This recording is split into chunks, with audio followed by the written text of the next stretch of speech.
ಮಾತ್ರ ಇನ್ನು ತಪ್ಪಿಲ್ಲ. ಟಾರ್ಚರ್ಗೆ ನೇಣು ಬಿಗಿದುಕೊಂಡು ಮಹಿಳೆಯೊಬ್ಬರು ಸೂಸೈಡ್ ಮಾಡ್ಕೊಂಡಿರ್ತಕ್ಕಂಥ ಘಟನೆ. ಅಜೀಜ್ ಉನ್ನೀಸಾ ಅನ್ನುವಂತಹ 50 ವರ್ಷದ ಮಹಿಳೆ ಆತ್ಮಹತ್ಯೆ ಮಾಡಿಕೊಂಡಿದ್ದಾರೆ. ತುಮಕೂರು ಜಿಲ್ಲೆ ಕೊತ್ತಿಪುರ ಗ್ರಾಮದಲ್ಲಿ ಈ ಘಟನೆ ನಡೆದಿದೆ.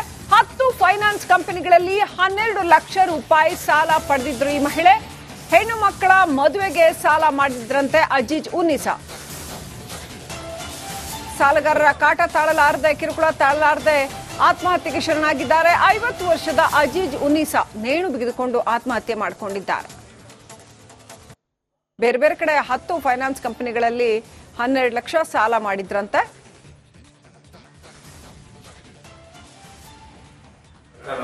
ಕೆಲಸ ಮಾಡ್ತಿದ್ದೆ. ಎಂಟ್ರಿ ಸ್ವಲ್ಪ ಸಾಲ ಮಾಡ್ಕೊಂಡು ತುಂಬ ಅಮಾಯಕ ಆಗಿಬಿಟ್ಟು ತುಂಬ ಏನಾಗ್ಬಿಟ್ಟಿದೆ. ಸಾಲ ಸಾಕು 3 ಜನ ಮಕ್ಕಳು ಅಂತೆ ಅಂತ ಏನ ಹಾಕಿಬಿಟ್ರು ಇದಾಗ್ಬಿಟ್ಟರು. ಅವರು ಮನೆ ಹೋಗಿ ಕೇಂದ್ರ ಸಂಘಗಳು ಅವ್ರ ಹೋಗಿ ಮನೆ ಬೇಯೋದು ಇದು ಮಾಡೋದು ತುಂಬ ತೊಂದರೆ ಹೋಗ್ಬಿಟ್ಟು ಅವ್ರದ್ದು ಹೆಣ್ಣು ಹಾಕೋಗ್ಬಿಟ್ಟದ. ನಮ್ಮಮ್ಮಂತ ಅವರು ಇಂಥ ಯಾಕೆ ಅನ್ಯಾಯ ಆಗ್ಬಾರ್ದು ಸರ್. ಕೇಂದ್ರ ಸಂಘಕ್ಕೆ ನಾಯಕನೇನು ಬುದ್ಧಿಗಿದ್ದೆ ಏನಿಲ್ಲ ಸರ್ ಅವ್ರಿಗೆ. ಯಾಕೆ ನಮ್ಮ ಹೆಸರು ಸಂಗೊಳ್ಳಿ ಸಾಲ ತಗೊಂಡು ಆತ್ಮಹತ್ಯೆ ಮಾಡ್ಕೊಂಡ. ಅಲ್ಲ, ಯಾವ್ಯಾವ ಸಂಘದಲ್ಲಿ ಸಾಲ ತಗೊಂಡಿದ್ರಪ್ಪ? ಸಾಲ ಪ್ರೈವೇಟ್ ಬ್ಯಾಂಕ್ ಎಲ್ಲ ಒಂದು 10 ಲಕ್ಷ ಸಾಲ ಇತ್ತು. ಎಂತಕ್ಕೋಸ್ಕರ ಸಾಲ ಮಾಡಿದ್ರಿ? ಮಗಳು ಮದುವೆ ಮುಗಿಸ್ತಾ ಇದ್ದೋ. ಅವರೆಲ್ಲ ಬಂದು ಟಾರ್ಚರ್ ಕೊಟ್ಟರು. ಯಾವ ಥರ ಟಾರ್ಚರ್ ಕೊಡೋರು? ಕುಡಿಯೋದು ಗೈ ಅಂತ ಇದ್ರು. ಅದಕ್ಕೆ ನಮ್ಮ ಹೆಸರು ಈ ಥರ ಮಾಡ್ಕೊಂಡಿದ್ದಾರೆ. ನಮ್ಮ ಹೆಸರು ಸಂಗೊಳ್ಳಿ ಸಾಲ ತಗೊಂಡು ಆತ್ಮಹತ್ಯೆ ಮಾಡ್ಕೊಂಡ. ಅಲ್ಲ, ಯಾವ್ಯಾವ ಸಂಘದಲ್ಲಿ ಸಾಲ ತಗೊಂಡಿದ್ರಪ್ಪ?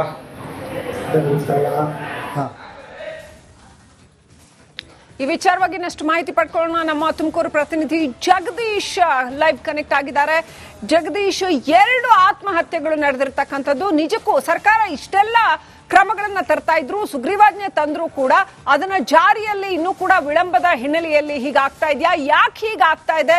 ಇಬ್ರು ಕೂಡ ಕಾನೂನಿನ ಮೊರೆ ಹೋಗ್ಲಿಲ್ವಾ? ಯಾಕೆ ಹೀಗೆಲ್ಲ ಆಗಿದೆ ಜಗದೀಶ್? ಖಂಡಿತ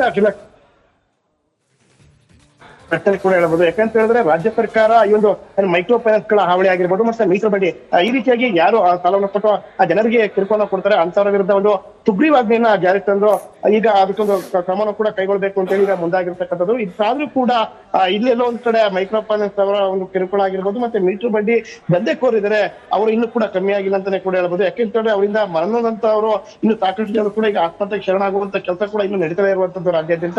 ಅದೇ ರೀತಿಯಾಗಿ ಮಾತ್ರ ಇನ್ನು ತಪ್ಪಿಲ್ಲ. ಟಾರ್ಚರ್ಗೆ ನೇಣು ಬಿಗಿದುಕೊಂಡು ಮಹಿಳೆಯೊಬ್ಬರು ಸೂಸೈಡ್ ಮಾಡ್ಕೊಂಡಿರ್ತಕ್ಕಂಥ ಘಟನೆ. ಅಜೀಜ್ ಉನ್ನೀಸಾ ಅನ್ನುವಂತಹ 50 ವರ್ಷದ ಮಹಿಳೆ ಆತ್ಮಹತ್ಯೆ ಮಾಡಿಕೊಂಡಿದ್ದಾರೆ. ತುಮಕೂರು ಜಿಲ್ಲೆ ಕೊತ್ತಿಪುರ ಗ್ರಾಮದಲ್ಲಿ ಈ ಘಟನೆ ನಡೆದಿದೆ. 10 ಫೈನಾನ್ಸ್ ಕಂಪನಿಗಳಲ್ಲಿ 12 ಲಕ್ಷ ರೂಪಾಯಿ ಸಾಲ ಪಡೆದಿದ್ರು ಈ ಮಹಿಳೆ. ಹೆಣ್ಣು ಮಕ್ಕಳ ಮದುವೆಗೆ ಸಾಲ ಮಾಡಿದ್ರಂತೆ ಅಜೀಜ್ ಉನ್ನೀಸಾ. ಸಾಲಗಾರರ ಕಾಟ ತಾಳಲಾರದೆ, ಕಿರುಕುಳ ತಾಳಲಾರದೆ ಆತ್ಮಹತ್ಯೆಗೆ ಶರಣಾಗಿದ್ದಾರೆ. 50 ವರ್ಷದ ಅಜೀಜ್ ಉನ್ನೀಸಾ ನೇಣು ಬಿಗಿದುಕೊಂಡು ಆತ್ಮಹತ್ಯೆ ಮಾಡಿಕೊಂಡಿದ್ದಾರೆ. ಬೇರೆ ಬೇರೆ ಕಡೆ 10 ಫೈನಾನ್ಸ್ ಕಂಪನಿಗಳಲ್ಲಿ 12 ಲಕ್ಷ ಸಾಲ ಮಾಡಿದ್ರಂತೆ.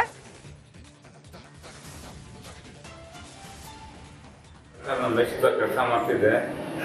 ಎಂಟ್ರಿ ಸ್ವಲ್ಪ ಸಾಲ ಮಾಡ್ಕೊಂಡು ತುಂಬ ಅಮಾಯಕ ಆಗಿಬಿಟ್ಟು ತುಂಬ ಏನಾಗ್ಬಿಟ್ಟಿದೆ. ಸಾಲ ಸಾಕು 3 ಜನ ಮಕ್ಕಳು ಅಂತೆ ಅಂತ ಏನ ಹಾಕಿಬಿಟ್ರು ಇದಾಗ್ಬಿಟ್ಟರು. ಅವರು ಮನೆ ಹೋಗಿ ಕೇಂದ್ರ ಸಂಘಗಳು ಅವ್ರ ಹೋಗಿ ಮನೆ ಬೇಯೋದು ಇದು ಮಾಡೋದು ತುಂಬ ತೊಂದರೆ ಹೋಗ್ಬಿಟ್ಟು ಅವ್ರದ್ದು ಹೆಣ್ಣು ಹಾಕೋಗ್ಬಿಟ್ಟದ. ನಮ್ಮಮ್ಮಂತ ಅವರು ಇಂಥ ಯಾಕೆ ಅನ್ಯಾಯ ಆಗ್ಬಾರ್ದು ಸರ್. ಕೇಂದ್ರ ಸಂಘಕ್ಕೆ ನಾಯಕನೇನು ಬುದ್ಧಿಗಿದ್ದೆ ಏನಿಲ್ಲ ಸರ್ ಅವ್ರಿಗೆ. ಯಾಕೆ ನಮ್ಮ ಹೆಸರು ಸಂಗೊಳ್ಳಿ ಸಾಲ ತಗೊಂಡು ಆತ್ಮಹತ್ಯೆ ಮಾಡ್ಕೊಂಡ. ಅಲ್ಲ, ಯಾವ್ಯಾವ ಸಂಘದಲ್ಲಿ ಸಾಲ ತಗೊಂಡಿದ್ರಪ್ಪ? ಸಾಲ ಪ್ರೈವೇಟ್ ಬ್ಯಾಂಕ್ ಎಲ್ಲ ಒಂದು 10 ಲಕ್ಷ ಸಾಲ ಇತ್ತು. ಎಂತಕ್ಕೋಸ್ಕರ ಸಾಲ ಮಾಡಿದ್ರಿ? ಮಗಳು ಮದುವೆ ಮುಗಿಸ್ತಾ ಇದ್ದೋ. ಅವರೆಲ್ಲ ಬಂದು ಟಾರ್ಚರ್ ಕೊಟ್ಟರು. ಯಾವ ಥರ ಟಾರ್ಚರ್ ಕೊಡೋರು? ಕುಡಿಯೋದು ಗೈ ಅಂತ ಇದ್ರು. ಅದಕ್ಕೆ ನಮ್ಮ ಹೆಸರು ಈ ಥರ ಮಾಡ್ಕೊಂಡಿದ್ದಾರೆ. ನಮ್ಮ ಹೆಸರು ಸಂಗೊಳ್ಳಿ ಸಾಲ ತಗೊಂಡು ಆತ್ಮಹತ್ಯೆ ಮಾಡ್ಕೊಂಡ. ಅಲ್ಲ, ಯಾವ್ಯಾವ ಸಂಘದಲ್ಲಿ ಸಾಲ ತಗೊಂಡಿದ್ರಪ್ಪ? ಸಾಲ ಈ ವಿಚಾರವಾಗಿ ಇನ್ನಷ್ಟು ಮಾಹಿತಿ ಪಡ್ಕೊಳ್ಳೋಣ. ನಮ್ಮ ತುಮಕೂರು ಪ್ರತಿನಿಧಿ ಜಗದೀಶ್ ಲೈವ್ ಕನೆಕ್ಟ್ ಆಗಿದ್ದಾರೆ. ಜಗದೀಶ್, 2 ಆತ್ಮಹತ್ಯೆಗಳು ನಡೆದಿರ್ತಕ್ಕಂಥದ್ದು. ನಿಜಕ್ಕೂ ಸರ್ಕಾರ ಇಷ್ಟೆಲ್ಲ ಕ್ರಮಗಳನ್ನ ತರ್ತಾ ಇದ್ರು, ಸುಗ್ರೀವಾಜ್ಞೆ ತಂದ್ರು ಕೂಡ ಅದನ್ನ ಜಾರಿಯಲ್ಲಿ ಇನ್ನೂ ಕೂಡ ವಿಳಂಬದ ಹಿನ್ನೆಲೆಯಲ್ಲಿ ಹೀಗಾಗ್ತಾ ಇದೆಯಾ? ಯಾಕೆ ಹೀಗಾಗ್ತಾ ಇದೆ? ಇಬ್ರು ಕೂಡ ಕಾನೂನಿನ ಮೊರೆ ಹೋಗ್ಲಿಲ್ವಾ? ಯಾಕೆ ಹೀಗೆಲ್ಲ ಆಗಿದೆ ಜಗದೀಶ್?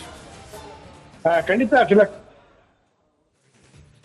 ಪ್ರಶ್ನೆ ಕೂಡ ಹೇಳ್ಬೋದು. ಯಾಕಂತ ಹೇಳಿದ್ರೆ ರಾಜ್ಯ ಸರ್ಕಾರ ಈ ಒಂದು ಮೈಕ್ರೋ ಫೈನಾನ್ಸ್ ಗಳ ಹಾವಳಿ ಆಗಿರ್ಬೋದು ಮತ್ತೆ ಮೀಟರ್ ಬಡ್ಡಿ ಈ ರೀತಿಯಾಗಿ ಯಾರು ಸಾಲವನ್ನು ಕೊಟ್ಟು ಆ ಜನರಿಗೆ ಕಿರುಕುಳ ಕೊಡ್ತಾರೆ ಅಂತವರ ವಿರುದ್ಧ ಒಂದು ಸುಗ್ರೀವಾಜ್ಞೆಯನ್ನ ಜಾರಿಗೆ ತಂದು ಈಗ ಅದಕ್ಕೊಂದು ಕ್ರಮವನ್ನು ಕೂಡ ಕೈಗೊಳ್ಬೇಕು ಅಂತ ಹೇಳಿ ಈಗ ಮುಂದಾಗಿರ್ತಕ್ಕಂಥದ್ದು. ಇದಾದ್ರೂ ಕೂಡ ಇಲ್ಲೆಲ್ಲೋ ಒಂದ್ ಕಡೆ ಮೈಕ್ರೋ ಫೈನಾನ್ಸ್ ಅವರ ಒಂದು ಕಿರುಕುಳ ಆಗಿರ್ಬೋದು ಮತ್ತೆ ಮೀಟರ್ ಬಡ್ಡಿ ದಂಧೆಕೋರಿದ್ದಾರೆ ಅವರು ಇನ್ನೂ ಕೂಡ ಕಮ್ಮಿ ಆಗಿಲ್ಲ ಅಂತಾನೆ ಕೂಡ ಹೇಳ್ಬೋದು. ಯಾಕೆಂತಂದ್ರೆ ಅವರಿಂದ ಮರಣದಂತವರು ಇನ್ನು ಸಾಕಷ್ಟು ಜನರು ಕೂಡ ಈಗ ಆತ್ಮಹತ್ಯೆಗೆ ಶರಣಾಗುವಂತ ಕೆಲಸ ಕೂಡ ಇನ್ನು ನಡೀತಾ ಇರುವಂತದ್ದು ರಾಜ್ಯಾದ್ಯಂತ.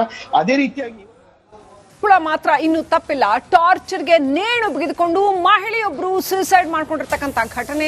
ಅಜೀಜ್ ಉನ್ನೀಸಾ ಅನ್ನುವಂತಹ 50 ವರ್ಷದ ಮಹಿಳೆ ಆತ್ಮಹತ್ಯೆ ಮಾಡ್ಕೊಂಡಿದ್ದಾರೆ. ತುಮಕೂರು ಜಿಲ್ಲೆ ಕೊತ್ತಿಪುರ ಗ್ರಾಮದಲ್ಲಿ ಈ ಘಟನೆ ನಡೆದಿದೆ. 10 ಫೈನಾನ್ಸ್ ಕಂಪನಿಗಳಲ್ಲಿ 12 ಲಕ್ಷ ರೂಪಾಯಿ ಸಾಲ ಪಡೆದಿದ್ರು ಈ ಮಹಿಳೆ. ಹೆಣ್ಣು ಮಕ್ಕಳ ಮದುವೆಗೆ ಸಾಲ ಮಾಡಿದ್ರಂತೆ ಅಜೀಜ್ ಉನ್ನೀಸಾ. ಸಾಲಗಾರರ ಕಾಟ ತಾಳಲಾರದೆ, ಕಿರುಕುಳ ತಾಳಲಾರದೆ ಆತ್ಮಹತ್ಯೆಗೆ ಶರಣಾಗಿದ್ದಾರೆ. 50 ವರ್ಷದ ಅಜೀಜ್ ಉನ್ನೀಸಾ ನೇಣು ಬಿಗಿದುಕೊಂಡು ಆತ್ಮಹತ್ಯೆ ಮಾಡಿಕೊಂಡಿದ್ದಾರೆ. ಬೇರೆ ಬೇರೆ ಕಡೆ 10 ಫೈನಾನ್ಸ್ ಕಂಪನಿಗಳಲ್ಲಿ 12 ಲಕ್ಷ ಸಾಲ ಮಾಡಿದ್ರಂತೆ.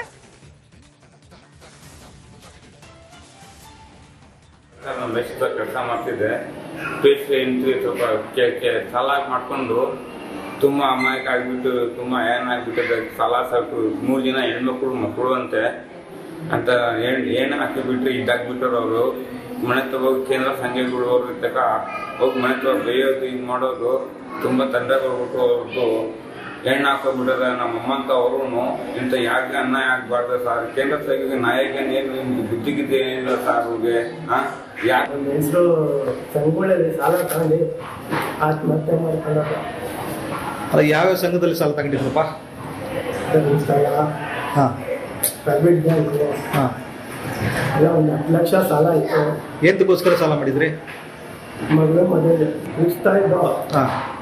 ಅವರೆಲ್ಲ ಬಂದು ಟಾರ್ಚರ್ ಕೊಟ್ಟು ಯಾವ ಥರ ಟಾರ್ಚರ್ ಕೊಡೋರು? ಕುಡಿಯೋದು ಹ್ಞೂ, ಅಂತ ಇತ್ತು.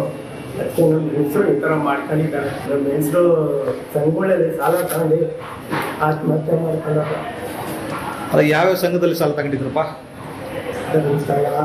ಹಾಂ. ಈ ವಿಚಾರವಾಗಿ ಇನ್ನಷ್ಟು ಮಾಹಿತಿ ಪಡ್ಕೊಳ್ಳೋಣ. ನಮ್ಮ ತುಮಕೂರು ಪ್ರತಿನಿಧಿ ಜಗದೀಶ್ ಲೈವ್ ಕನೆಕ್ಟ್ ಆಗಿದ್ದಾರೆ. ಜಗದೀಶ್, 2 ಆತ್ಮಹತ್ಯೆಗಳು ನಡೆದಿರ್ತಕ್ಕಂಥದ್ದು. ನಿಜಕ್ಕೂ ಸರ್ಕಾರ ಇಷ್ಟೆಲ್ಲ ಕ್ರಮಗಳನ್ನ ತರ್ತಾ ಇದ್ರು, ಸುಗ್ರೀವಾಜ್ಞೆ ತಂದ್ರು ಕೂಡ ಅದನ್ನ ಜಾರಿಯಲ್ಲಿ ಇನ್ನೂ ಕೂಡ ವಿಳಂಬದ ಹಿನ್ನೆಲೆಯಲ್ಲಿ ಹೀಗಾಗ್ತಾ ಇದೆಯಾ? ಯಾಕೆ ಹೀಗಾಗ್ತಾ ಇದೆ? ಇಬ್ರು ಕೂಡ ಕಾನೂನಿನ ಮೊರೆ ಹೋಗ್ಲಿಲ್ವಾ? ಯಾಕೆ ಹೀಗೆಲ್ಲ ಆಗಿದೆ ಜಗದೀಶ್? ಖಂಡಿತ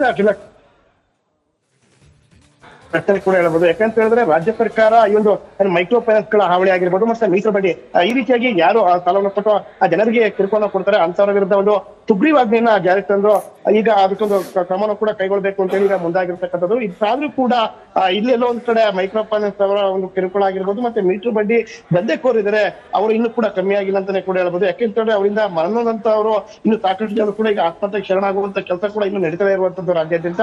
ಅದೇ ರೀತಿಯಾಗಿ